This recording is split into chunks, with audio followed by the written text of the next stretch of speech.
అందరికీ నమస్కారం.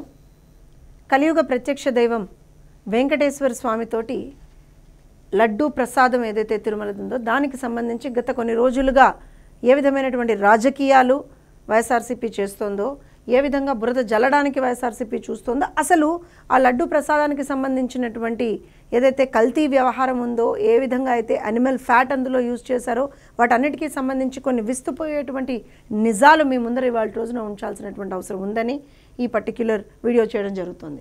ఇక్కడ మనందరం చూస్తే గత కొన్ని సంవత్సరాలుగా, అంటే గత 5 సంవత్సరాలుగా జగన్మోహన్ రెడ్డి గారి హయాంలో ఏ విధమైనటువంటి విషయాలు జరిగాయి తిరుమలలో అనేటువంటిది ఒకసారి చూద్దాం. ఇది తిరుమలకి సంబంధించినటువంటి లడ్డూకి సంబంధించినటువంటి ఆ ప్రసాదంలో వాడేటువంటి శ్రేష్టమైనటువంటి ఆవు నెయ్యి ఏదైతే వాడాలో దానికి సంబంధించినటువంటి అండ్ దాంతోపాటుగా కొన్ని మిగతా రా మెటీరియల్స్ కూడా సంబంధించినటువంటి tender documentation, tender eligibility criterias ఏవైతే వాళ్ళు చేంజ్ చేశారో, ఎందుకు చేంజ్ చేశారు, ఎవరు చేంజ్ చేశారు అవన్నీ తర్వాత మాట్లాడుకున్నా. అసలు వాళ్ళు ఏం చేశారు, ఎక్కడ చేంజ్ చేశారు, ఇది 2019 డిసెంబర్ 12వ తేదీన టీటీడీ బోర్డు ఒక రెజల్యూషన్ పాస్ చేసింది. ఏంటయ్యా అంటే ఇవి బేసిక్ కండిషన్స్, వీటితో పాటుగా వీటి వల్ల చాలామంది టెండర్లో పార్టిసిపేట్ చేయట్లేదు, అందుకని కొన్ని టెండర్ మోడిఫికేషన్స్ మేము సజెస్ట్ చేస్తాము అని చెప్పి దానికి సంబంధించి ఒక ఎక్స్పర్ట్ కమిటీని కూడా వాళ్ళు ఆ రోజున వేయడం జరిగింది. ఆ ఎక్స్పర్ట్ కమిటీ కొన్ని recommendations, expert committee, TTD board ఇవన్నీ కలిపి కొన్ని రికమెండేషన్స్ తీసుకొచ్చారు. ఏదైతే స్వామివారికి సంబంధించినటువంటి ఆ ప్రసాదాలకు సంబంధించినటువంటి ముడి పదార్థాలు ఉంటాయో అందులో నెయ్యి ముఖ్యమైనది.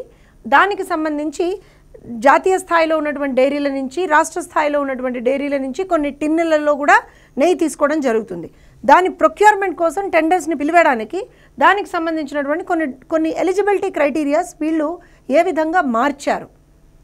ముఖ్యంగా cow ghee special grade with Agmark through tankers, national wide diaries అంటే జాతీయ స్థాయిలో ఉన్నటువంటి డైరీలు ఏవైతే ఆ టెండర్ బిడ్డింగ్లో పార్టిసిపేట్ చేయాలి అంటే అప్పటి వరకు ఉన్న కండిషన్స్ ఏంటి, కండిషన్ నెంబర్ 18 ప్రకారంగా 3 సంవత్సరాలు, మినిమం 3 సంవత్సరాలు వాళ్ళు ఇదే ఫీల్డ్లో పనిచేస్తూ ఉండాలి. కండిషన్ నెంబర్ 19 ప్రకారంగా అట్లీస్ట్ 4 లక్షల లీటర్ల కౌ మిల్క్, ఆవు పాలు పర్ డే వాళ్ళు ప్రొక్యూర్ చేసుకుంటూ ఉండాలి. ఇది కండిషన్ నెంబర్ 20 ప్రకారంగా 8 టన్నుల cow milk fat processing capacity వాళ్ళకు ఉండాలి. ఈ 3 కండిషన్స్లో కూడా వాళ్ళు రికమెండేషన్స్ పెట్టి కుదించేశారు. మొదటి కండిషన్ని 3 సంవత్సరాల నుంచి సంవత్సరానికి, మిగతా 2 కండిషన్స్ అంటే 4 లక్షల లీటర్ల పాలు, 8 టన్నుల cow milk fat processing capacity, వీటన్నిటిని 2 కండిషన్స్ని కంప్లీట్గా రిమూవ్ చేశారు. అలానే కండిషన్ నెంబర్ 21 ప్రకారంగా ఒకవేళ కనుక ఆ విధమైనటువంటి ఏదైనా ఫర్మ్ అందులో టెండర్లో పార్టిసిపేట్ చేయాలి అనుకుంటే అట్లీస్ట్ 12 టన్నుల cow milk fat equivalent per డేని వాళ్ళు ప్రొక్యూర్ చేసుకునేటువంటి ఒక పరిస్థితి వాళ్ళకు ఉండాలి అనేటువంటి కండిషన్ ఉంది. దాన్ని కూడా 8 టన్నులకు కుదించారు.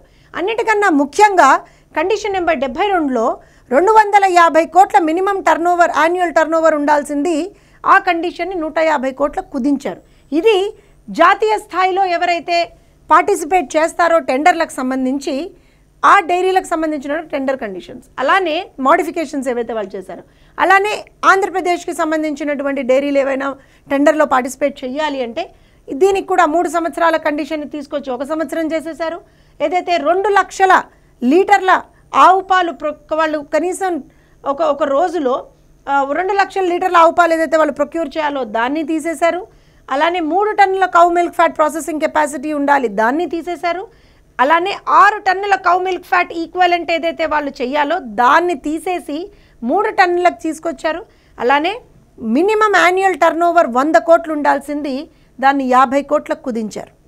ఇది ఆంధ్రప్రదేశ్ డైరీలకు సంబంధించి.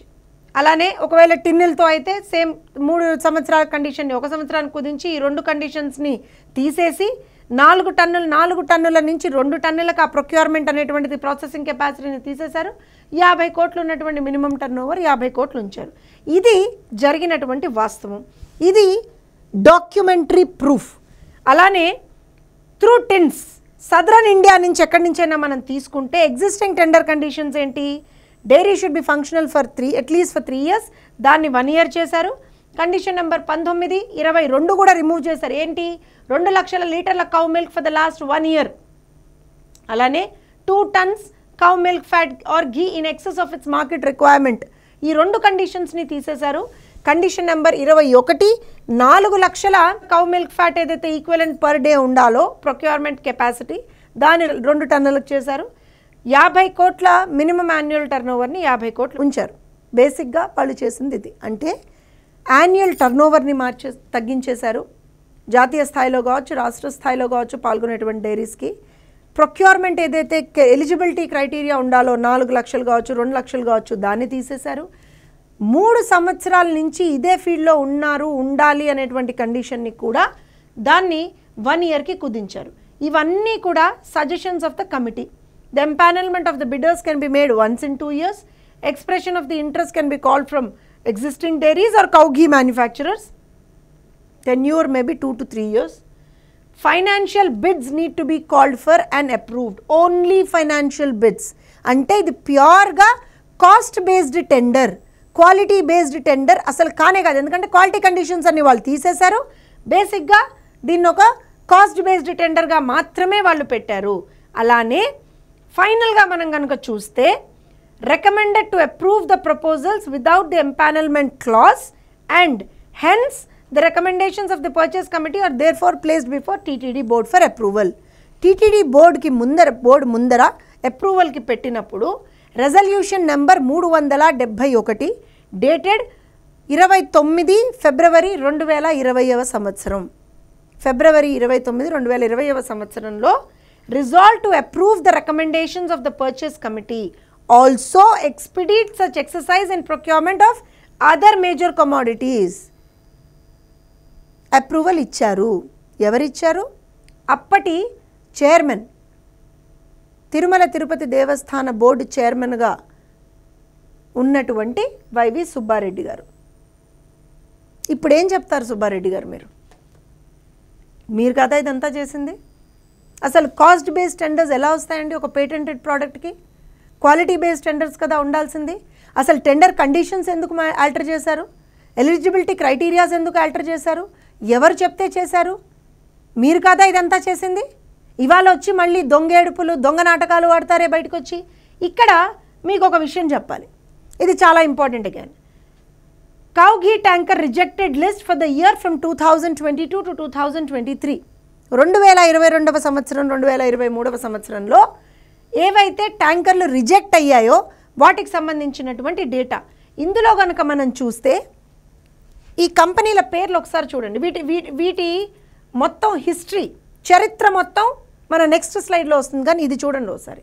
ఆల్ఫా, బోలేబాబా, వైష్ణవి, ప్రీమియర్, ఈ సంస్థల నుంచి వచ్చినటువంటి ట్యాంకర్లు రిజెక్ట్ అయ్యాయి. రిజెక్ట్ అయినప్పుడు కనీసం ఫర్ ఎగ్జాంపుల్ బోలేబాబాకి సంబంధించి 1, 2, 3, 4, 5 ట్యాంకర్లు రిజెక్ట్ అయ్యాయి. ఇన్ని ట్యాంకర్లు రిజెక్ట్ అయినప్పుడు అసలు ఎక్కడ తప్పు జరుగుతోంది, క్వాలిటీ ఇష్యూ ఏమన్నా ఉందా, ఎందుకు రిజెక్ట్ అవుతున్నాయి అనేటువంటివి కూడా తెలుసుకోవడానికి ప్రయత్నించకుండా అసలు దానికి సంబంధించి ఎక్కడా కూడా అవుట్సైడ్ టెస్టింగ్ అంటే థర్డ్ పార్టీ టెస్టింగ్కి ఎందుకు వెళ్ళలేదు? 2019 సంవత్సరం నుంచి 2024 సంవత్సరం వరకు అంటే వైఎస్ఆర్సీపీ హయాంలో ఒక్కసారి కూడా అవుట్సైడ్ ఏజెన్సీస్ తోటి టెస్టింగ్ జరగలేదు. ఎందుకంటే తిరుమల తిరుపతిలో దేవస్థానం తరఫు నుంచి ఓన్లీ బేసిక్ టెస్ట్లు మాత్రమే ఉన్నాయి. అడల్ట్రేషన్ టెస్ట్ అంటే కల్తీ జరిగిందా లేదా తెలుసుకునేటువంటి ఆ ఫెసిలిటీ, ఆ టెస్టింగ్ ఫెసిలిటీ తిరుమలలో లేదు. కాబట్టే ఏదన్నా మనకి డౌట్ వస్తే ఇలా ట్యాంకర్స్ రిజెక్ట్ అయినప్పుడు ఏం చేస్తారు? బయట ఉన్నటువంటి వివిధ ల్యాబ్లకు పంపించి అసలు అడల్ట్రేషన్ టెస్ట్లు జరిగాయా అనేటువంటివి టెస్ట్ చేస్తారు.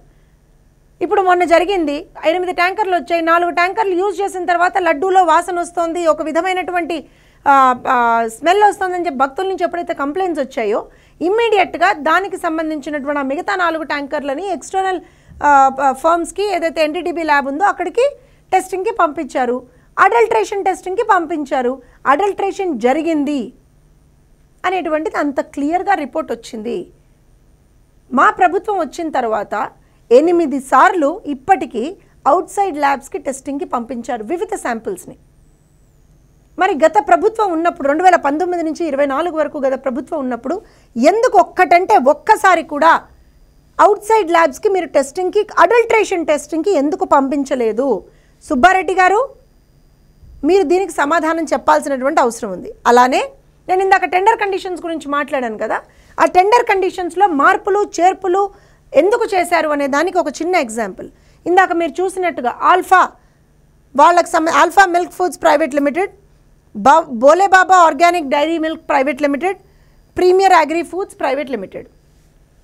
ఇందాక చూసారు మీరు, బోలేబాబాకి సంబంధించి ఒక 5 ట్యాంకర్లు రిజెక్ట్ అయ్యాయి, ఆల్ఫాకి సంబంధించి ఒక 2 ట్యాంకర్లు, ప్రీమియర్వి ట్యాంకర్లు రిజెక్ట్ అయ్యాయి.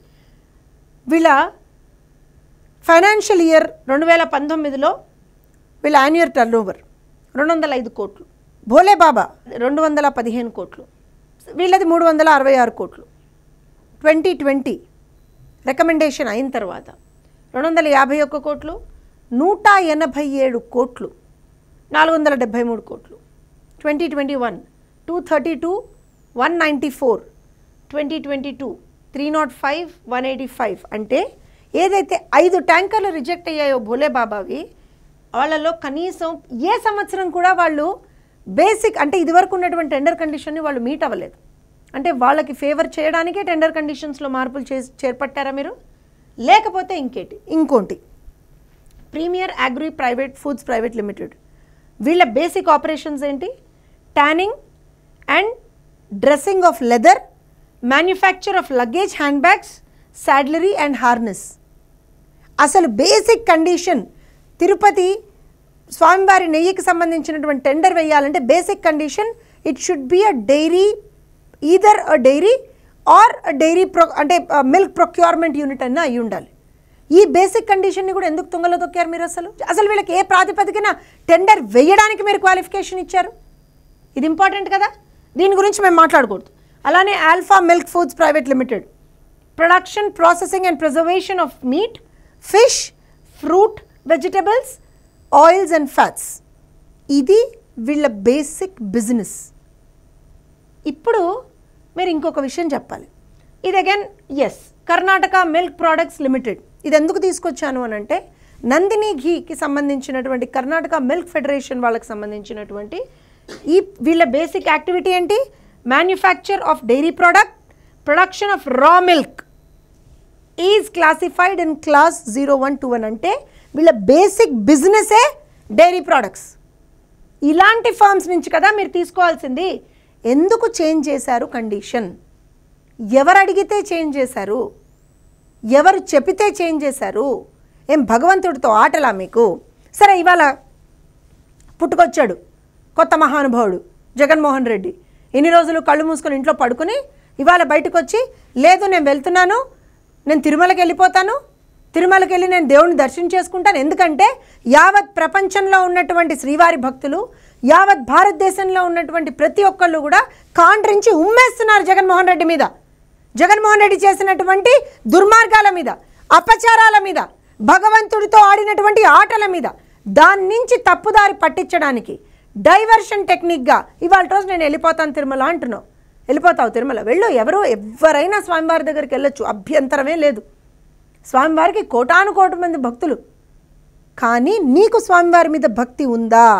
నీకు స్వామివారి మీద నమ్మకం ఉందా? అసలు నువ్వు స్వామివారిని నమ్ముతావా? నమ్మేవాడివైతే ఇన్ని అపచారాలు ఎందుకు చేస్తావు గత 5 సంవత్సరాల్లో? స్వామివారి సాక్షాత్తు స్వామివారి ప్రసాదాన్ని అపవిత్రం చేసావు కదా. ఒకవేళ నువ్వు వెళ్ళాలి అనుకుంటే డిక్లరేషన్ ఫామ్ మీద సైన్ చేసి మాత్రమే వెళ్ళాలి. దానికి కారణం కూడా చెప్తాను జగన్మోహన్ రెడ్డి.